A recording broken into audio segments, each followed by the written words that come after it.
Hello student, आपका हमारे YouTube channel पर स्वागत है। दोस्तों, आज हम बायोलॉजी के बॉटनी वाले पार्ट में प्लांट फैमिली के बारे में बात करेंगे और एक नए कुल के बारे में बात करेंगे जिसका नाम है एस्टरेसिकुल। एस्टरेसिकुल या कंपोजिटिकुल। देखिए, एस्टरेसिकुल या कंपोजिटिकुल को सूरजमुखी कुल के नाम से भी जाना जाता है। तो ये क्वेश्चन भी पूछा जाता है, नॉर्मल सा क्वेश्चन है कि सूरजमुखी कौन से कुल में आता है। तो एस्टरेसी या कंपोजिटिकुल में सूरजमुखी आता है। चलिए इसके बारे में बात करें हम। देखिए, ये क्लास केवल उन्हीं स्टूडेंट के लिए है जो बायोलॉजी सब्जेक्ट से तैयारी कर रहे हैं। सबसे पहले हम बात करते हैं प्लांट फैमिली में कंपोजिटी कुल के बारे में, वर्गीकरण के बारे में। इसका डिवीजन होता है फेनेरोगेम या फेनेरोगेमिया, और सब डिवीजन होता है एंजियोस्पर्मी।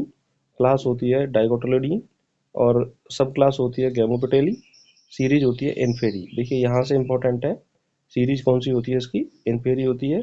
और ऑर्डर होता है एस्टरेल्स, और फैमिली है इसकी कंपोजिटी या एस्टरेसी फैमिली इसकी पाई जाती है। अब हम पुष्पक्रम के बारे में बात करें तो देखिए, पुष्पक्रम होता है मुंडक पुष्पक्रम। तो एस्टरेसी कुल में मुंडक पुष्पक्रम पाया जाता है। आधार पर सहपत्रों का चक्र पाया जाता है। पुष्पावली वृंत पेडंकल एक पुष्पासन की भांति चपटा होता है जिस पर पुष्पक फ्लोरेट लगे होते हैं जो एक संयुक्त सहपत्री चक्र से घिरे रहते हैं। तो ध्यान दीजिए, आधार पर क्या होता है, सहपत्रों का चक्र पाया जाता है, और पुष्पावली वृंत एक पुष्पासन की भांति चपटा होता है और इसी पर फ्लोरेट लगे होते हैं। और यह जो फ्लोरेट है संयुक्त सहपत्री चक्र से घिरे हुए रहते हैं। कंपोजिटी कुल में फ्लोरेट दो प्रकार के होते हैं, रे फ्लोरेट और डिस्क फ्लोरेट। तो रे फ्लोरेट परिधि की ओर होता है, पुष्प वृंत रहित होता है और जाइगोमार्फिक होता है, मतलब एक ब्याह समेत होता है, और जीव जैसा आकार का स्त्री केसर पाया जाता है और यह पंचतई होता है। डिस्क फ्लोरेट त्रिज्या सममित होता है, एक्टिनोमार्फिक होता है, नलिकाकार होता है, पंचतई होता है, द्विलिंगी होता है और जायांगोपरिक होता है। कैसा होता है? जायांगोपरिक। तो रे फ्लोरेट और डिस्क फ्लोरेट में ये मुख्य अंतर है, इसको जरूर देखिए कि रे फ्लोरेट में क्या अंतर है और डिस्क फ्लोरेट में क्या अंतर है। एक इम्पोर्टेंट बात है, हेलियंथस एक्लिप्टा कैलेंड्युला में बिस्मांग मुंडक हेट्रोजेनस हेड पुष्पक्रम पाया जाता है जिसमें रे फ्लोरेट परिधि की ओर होता है और डिस्क फ्लोरेट केंद्र की ओर होता है। तो ये नोट इम्पोर्टेंट है, ये परीक्षा में पूछी जा सकती है, इसको आप याद रखें। अब हम बात करें पुष्प के बारे में, तो पुष्प अवृंत होता है, यानी वृंतहीन विहीन होता है। सहपत्री भी हो सकता है पुष्प और असहपत्री भी हो सकता है। त्रिज्या सममित भी हो सकता है और एक व्यास सममित भी हो सकता है। पुष्प पंचतई होता है, उभयलिंगी होता है या एकलिंगी होता है, या बंद पुष्प पाया जाता है। देखिए, तीनों प्रकार के पुष्प पाए जाते हैं, उभयलिंगी भी, एकलिंगी भी और बंद प्रकार के पुष्प। अब हम बात करें रे फ्लोरेट, जो पुष्प सूत्र है रे फ्लोरेट का, रश्मि पुष्पक का पुष्प सूत्र क्या होता है, ब्रैक्टिएट मतलब सहपत्री, त्रिज्या सममित और मादा जनांग पाया जाता है। और जो बाह्यदल पुंज है उसमें पेपस पाया जाता है। तो मोस्ट इंपोर्टेंट है, पेपस का पाया जाना एस्टरेसी या कंपोजिट कुल का प्रमुख लक्षण है। और दल पंचंडपी संयुक्त संयुक्तांडपी होते हैं, वो सॉरी दल होते हैं, 5 होते हैं और संयुक्त होते हैं। इसमें पुमंग पाया नहीं जाता। तो रे फ्लोरेट में पुमंग नहीं मिलता, ये इंपॉर्टेंट है। और जायांग द्विअंडपी युक्तांडपी अधोवर्ती अंडाशय पाया जाता है। देखिए, कंपोजिटी कुल में अधोवर्ती अंडाशय का पाया जाना एक प्रमुख लक्षण है। कंपोजिटी कुल में जो वाहिदलों पर या वाहिदलों का पेपस के रूप में पाया जाना ये प्रमुख लक्षण है, तो इसको आप याद रखें। रे फ्लोरेट में पुमंग नहीं पाए जाते, नर जनन संरचना नहीं पाई जाती, तो मादा जो पुष्प है वह पाया जाता है। आगे हम बात करें, डिस्क फ्लोरेट में ब्रैक्टिएट सहपत्री त्रिज्या सममित होता है और द्विलिंगी या एकलिंगी होता है। नरजननांग वाहिदल पेपस के रूप में पाया जाता है, और दल 5 होते हैं, संयुक्त होते हैं। पुमंग भी 5 होते हैं, संयुक्त होते हैं, और पुमंग दल से जुड़ा हुआ रहता है। जायांग द्विअंडपी युक्तांडपी अधोवर्ती अंडाशय पाया जाता है। बंद पुष्पक में ब्रैक्टिएट त्रिज्या सममित होता है, वाहिदल पेपस के रूप में होते हैं, और दल 5 होते हैं, संयुक्त होते हैं, और न तो जायांग पाया जाता है और न ही पुमंग पाए जाते हैं। तो ये बंद पुष्पक का यानी कि स्टेराइल फ्लोरेट का जो है ये प्रमुख लक्षण है। तो देखिए, इन पुष्प सूत्रों को आप याद रखिए, क्योंकि परीक्षा में रे फ्लोरेट का पुष्प सूत्र क्या है, डिस्क फ्लोरेट का पुष्प सूत्र क्या है, ये आपसे पूछा जाता है। तो रे फ्लोरेट में अंतर क्या है कि इसमें पमंग नहीं पाए जाते। डिस्क फ्लोरेट में क्या होता है कि दल और पमंग एक दूसरे से जुड़े हुए रहते हैं और दोनों ही 5-5 होते हैं और संयुक्त होते हैं। और बंद पुष्पक्रम में न तो जायांग होता ही, न ही पमंग पाए जाते हैं। तो नर जननांग और मादा जननांग दोनों नहीं पाए जाते बंद पुष्पक्रम में, इसीलिए उसको स्टेराइल जो फ्लोरेट है उसको हम बोल रहे हैं। अब हम देखिए बाह्यदल पुंज कैलेक्स के बारे में बात करें तो कैलेक्स रोम गुच्छ पेपस में परिवर्तित हो जाता है या शल्की हो जाता है और ये चिरलग्न होते हैं, यानी लंबे समय तक लगे रहते हैं। तो देखिए पेपस का पाया जाना कंपोजिटी कुल या एस्टरेसी कुल का प्रमुख लक्षण है और ये लंबे समय तक पेपस पाया जाता है।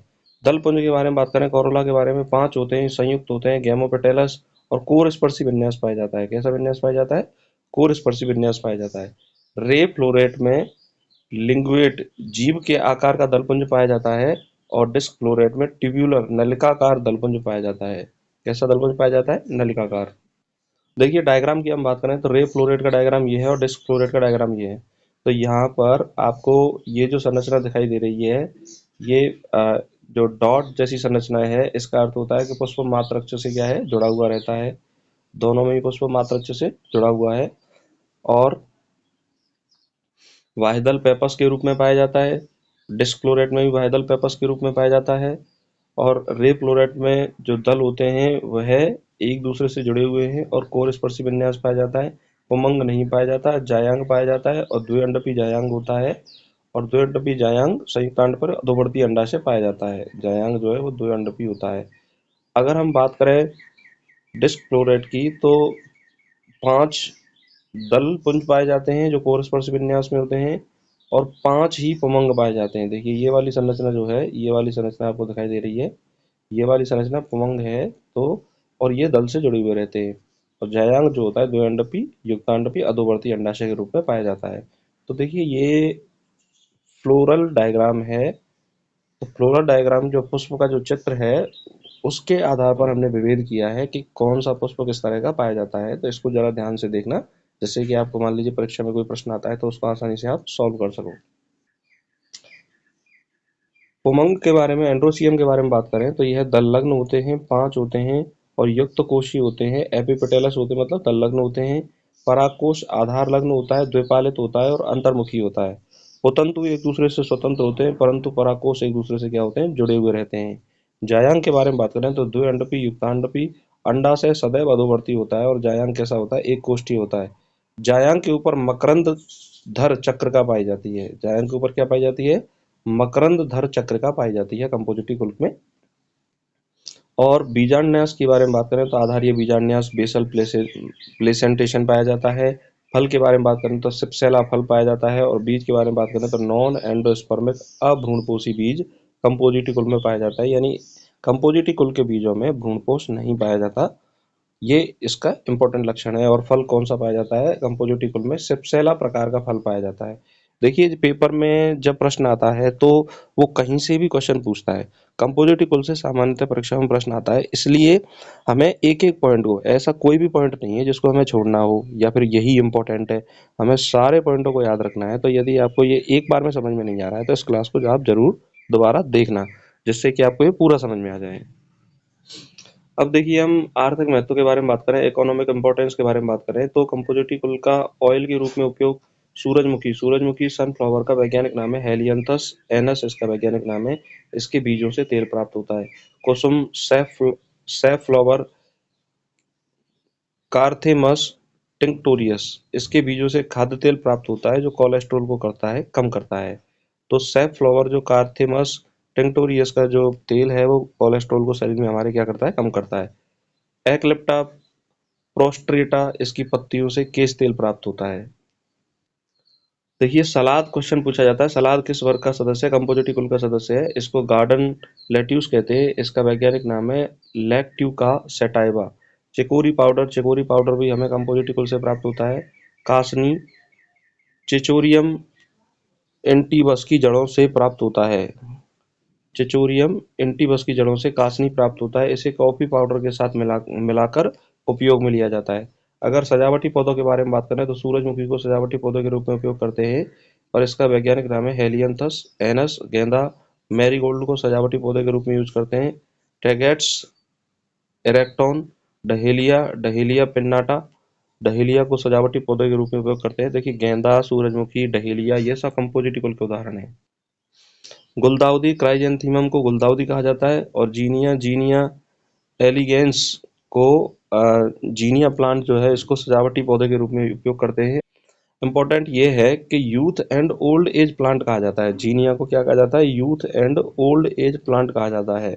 तो परीक्षा की दृष्टि से ये जीनिया वाला जो पॉइंट है वो इम्पोर्टेंट है। जीनिया को कौन सा प्लांट कहा जाता है? Youth and old age plant कहा जाता है। अगर औषधीय महत्व के बारे में बात करें तो भृंगराज भी एस्टरेसी कुल का पादप है। भृंगराज का वैज्ञानिक नाम है एक्लेप्टा एल्बा, इससे केश तेल प्राप्त होता है। आर्निका मोंटाना, इससे केश तेल प्राप्त होता है। कुसुम कार्थेमस टिंक्टोरियस के ऑयल का उपयोग हम घाव भरने में करते हैं।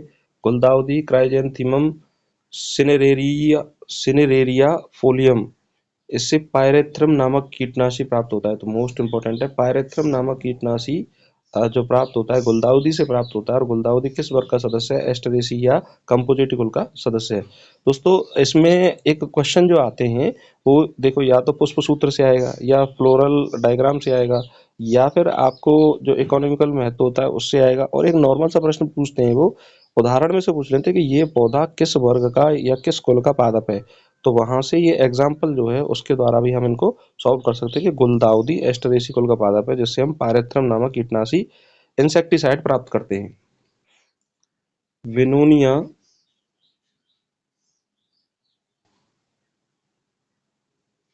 एंड हेलमेंथिका, बिनोनिया एंड हेलमेंथिका, इसके बीज ल्यूकोडर्मा त्वचीय रोग, कुष्ठ रोग और कृमि संक्रमण के उपचार में काम में आते हैं। आर्टेमिसिया ऑप्सिंथियम, इससे सेंटोनिन औषधि प्राप्त होती है जो आंत के कृमि को बाहर निकालता है। और देखिए आर्टिमिसिया ऑप्सिंथियम में कड़वा तेल होता है एप्सिंथॉल। कौन सा होता है? एप्सिंथॉल पाया जाता है। ये इंपॉर्टेंट है, पूछा जा सकता है, इसको याद रखें। टिजिटिस माइन्यूटा यह कृमिहर उदर रोगों में क्या होता है? लाभदायक होता है। टिजिटिस माइन्यूटा कृमिहर है और उदर रोगों में लाभदायक है। अगला जो आर्थिक महत्व है जूरी जूरीनिया मैक्रोसेफेला, इसकी जड़ों से सुगंधित धूप निर्मित होती है। टेजिटिस माइन्यूटी या माइन्यूटा के बीजों से तेल, परफ्यूम या एंटीसेप्टिक दवाई बनाई जाती है। कुश सोसूरिया लप्पा, इसके तेल से इत्र बनाया जाता है। कुश के तेल से क्या बनाया जाता है? इत्र बनाया जाता है। टेजिटिस एरेक्टा के पुष्पों से पीला रंग प्राप्त होता है। टेजिटिस एरेक्टा के पुष्पों से कैसा रंग प्राप्त होता है? पीला रंग प्राप्त होता है। पार्थेनियम अर्जेंटेटम, इससे गुआयेल रबर प्राप्त होती है। पार्थेनियम अर्जेंटेटम जो प्लांट है यह एस्टेरेसिकुल या कंपोजिटिकुल का पौधा है और इससे गुआयेल रबर प्राप्त होती है। टेरेक्सेकम ऑफिसिनेल, टेरेक्सेकम ऑफिसिनेल्स की जड़ों को भूनकर कॉफी के साथ मिश्रित करके इसका उपयोग किया जाता है। और हेलियंथस ट्यूबरोसम की कंदों में इन्यूलिन की मात्रा अधिक पाई जाती है, जिसे हम खाद्य के रूप में उपयोग करते हैं। हेलियंथस ट्यूबरोसम की कंदों में जड़ों में इन्यूलिन की मात्रा पाई जाती है, जिसे हम खाद्य के रूप में उपयोग करते हैं। तो स्टूडेंट आशा करता हूँ कि ये जो कुल है एस्टरेसी कुल है, कंपोजिटिव कुल है, आपको समझ में आया होगा। अगर मान लीजिए ये समझ में नहीं आता है तो इसको क्लास को दोबारा देख सकते हो आप, जिससे कि आपको ये समझ में आ जाएगा। और बायोलॉजी सब्जेक्ट से तैयारी करने वाले स्टूडेंट से मैं कहना चाहूँगा कि बायोलॉजी सब्जेक्ट की कई सारी क्लासेज हमने अपलोड कर दी हैं, तो उन क्लासेज को ज़रूर देखो आप। और अपनी सब्जेक्ट को आप किसी भी परीक्षा की तैयारी कर रहे हो, चाहे वो लेक्चरर की परीक्षा है, चाहे वो टीजीटी है या पीजीटी है, या फिर आपका फर्स्ट ग्रेड है, सेकंड ग्रेड है, या असिस्टेंट प्रोफेसर की परीक्षा है, तो उन परीक्षाओं के लिए बहुत ज़्यादा लाभदायक होगा। और देखिए ये कोर्स बिल्कुल फ्री है, इसमें कोई आपको ऐसा वो नहीं है कि आप सब्सक्रिप्शन लेना पड़े या कोई कोर्स खरीदना पड़े। और ये जो क्लास आपके लिए फ़ायदेमंद इसलिए है कि कम समय में आपका जो टॉपिक है वो क्लियर हो रहा है और रिवाइज भी हो रहा है। और आप कहीं भी बैठे हो तो अगर आपको टॉपिक का रिवीजन करना है तो आप कभी भी इस क्लास को देख के अपना रिवीजन कर सकते हो। और ऐसे स्टूडेंट जो इस चैनल को पहली बार देख रहे हैं, इस चैनल को जरूर सब्सक्राइब करें, क्योंकि न केवल बायोलॉजी की स्टडी इस चैनल पर कराई जा रही है, बहुत सारी सब्जेक्ट की स्टडी कराई जा रही है। तो आप प्लेलिस्ट में जाके अपने कोर्स का चयन कर सकते हो और उस क्लासेस को आप देख सकते हो। क्लासेस अगर आप अनुभव करोगे तो आपको ये पाओगे कि भाई जो परीक्षा में क्वेश्चन आते हैं वो उन क्लासेस से आपको देखने को ज़रूर मिलेंगे। और इसी के साथ मैं कहना चाहूँगा कि आप अपनी पढ़ाई को और स्ट्रॉन्ग करते रहिए, लगातार क्लासेस को देखते रहिए और जो भी अपडेट है या आपको ये क्लास कैसी लगी है, ये क्लास में अगर आपका कोई क्वेरी है या इंक्वायरी है तो कमेंट करके ज़रूर बताइए। इसी के साथ नमस्कार, धन्यवाद।